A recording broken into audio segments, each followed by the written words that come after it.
நம்ம unit 17 answer in a word or sentenceல 6 question பார்க்கலாம். What is the enzyme present in the acrosome of the sperm?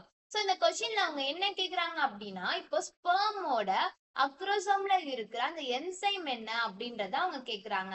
இப்போ acrosome அப்படின்னா என்ன? ஸ்பெர்மோட ஹெட்ல இருக்கிற ஒரு கேப் லைக் ஸ்ட்ரக்சரை தான் வந்து நம்ம அக்ரோசோம்னு சொல்லுவோம். ஓகேவா?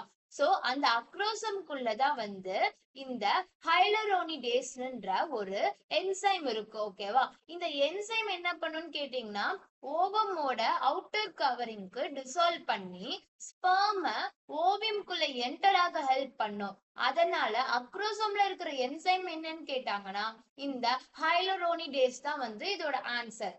சோ இதோட ஸ்பெல்லிங் HYALURONIDASE. சோ இதுல நீங்க ஸ்பெல்லிங் மிஸ்டேக் பண்ணிடாதீங்க. ஹைலரோனிடேஸ் தான் இதோட ப்ரொனன்சியேஷன்.